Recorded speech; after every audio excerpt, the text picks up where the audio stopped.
Sir, मैंने अभी हाल ही में आपका एक स्टेटमेंट देखा था जिसमें आपने बोला था कि ओपीएस की जो लड़ाई है वो 80% तक आपने जीत ली है, बस 20% बाकी है। तो कब तक समझ लें कि 20% का जो ओपीएस बहाली का नोटिफिकेशन है, वो लोगों तक पहुंचेगा?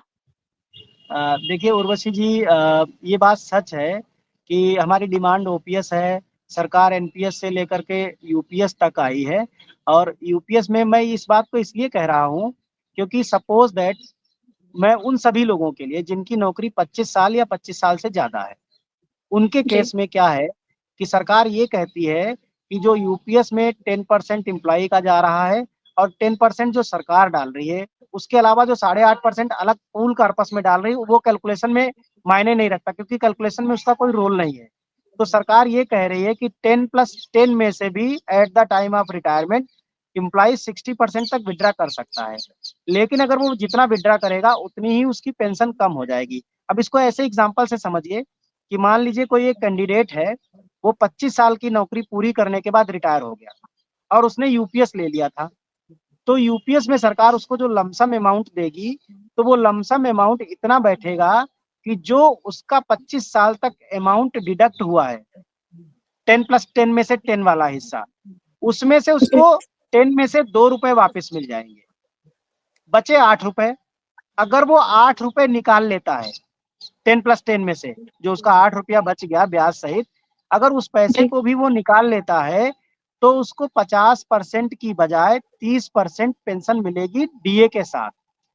तो हमारी जो कटौती होने के बाद, मतलब पैसा निकालने के बाद जो पेंशन में कटौती हुई, वो 50 से घट करके 30 पे आ गई, यानी कि 20% का नुकसान हुआ। तो हम ये बात कह रहे हैं कि हम 80% लड़ाई जीत गए और ये जो 20% वाली बात बची है, ये सरकार अगर और पूरा कर देगी तो यूपीएस ही अपने आप ओपीएस बन जाएगी।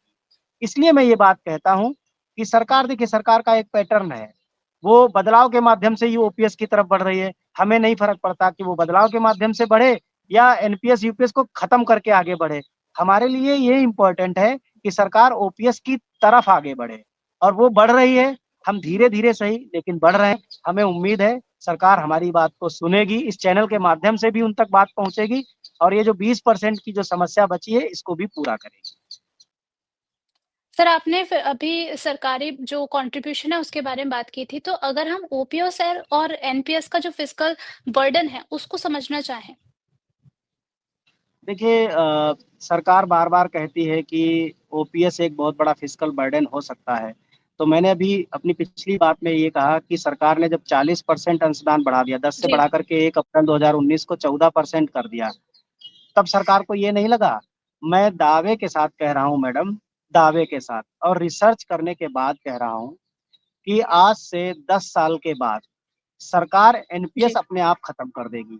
क्यों? क्योंकि जब पे कमीशन आएंगे आएंगे तो सैलरी का जब स्ट्रक्चर बदलेगा, जब बेसिक सैलरी में मतलब जो है बढ़ोतरी होगी, तो उस समय जब सरकार जो 14% डाल रही है एनपीएस में, वो डालना मुश्किल हो जाएगा।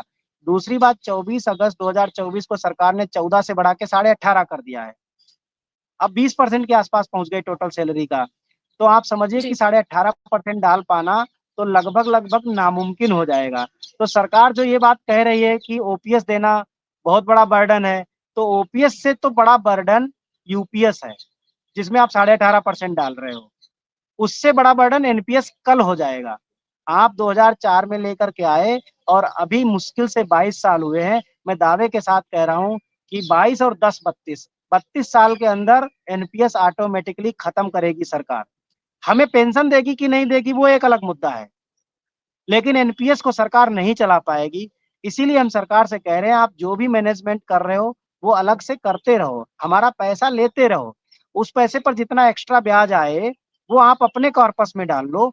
हमारे वाले हिस्से पर जीपीएफ की तरह फिक्स ब्याज की गारंटी दे दो। हमारे कर्मचारी जो पैसा आज 10% कटवा रहे हैं, 98.5 लाख लोग, आप समझिएगा मैडम, 98.5 लाख लोग 12,000 करोड़ कटवा रहे हैं हर महीने।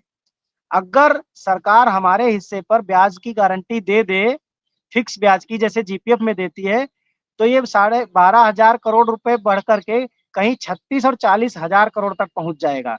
जब 40,000 करोड़ रुपए मार्केट में फ्लो करेगा, मार्केट में इन्वेस्ट होगा, तो उससे भारत की इकोनॉमी को एक बहुत बड़ा बैकअप मिलेगा, बहुत बड़ा सहारा मिलेगा।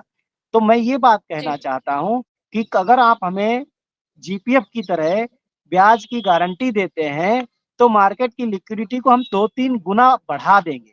आप इस चीज़ को समझिए। हमें बशर्ते रिटायरमेंट पर पेंशन की गारंटी दे दो। हमारे पैसे की वापसी की जी। गारंटी दे दो। बस इतनी सी बात है। ये करना आसान है, एनपीएस को चला के रखना मुश्किल है और आगे और भी मुश्किल हो जाएगा। हर दिन मार्केट में कुछ नया होता है, कभी निफ्टी ऊपर तो कभी निफ्टी नीचे। स्मॉल कैप्स भागते हैं तो कभी मिड कैप्स अटक जाते हैं। कभी न्यूज के चलते अडानी के शेयरों में तेजी देखने को मिलती है तो कभी अंबानी के। लेकिन हम रिटेल इन्वेस्टर्स और ट्रेडर्स के लिए सबसे बड़ा सवाल यही है कि आज खरीदारी करें, होल्ड करें या फिर बेच दें। इसका जवाब है मार्केट मूवर्स, क्योंकि हम आपके लिए इन्हीं सवालों का जवाब लेकर के आए हैं।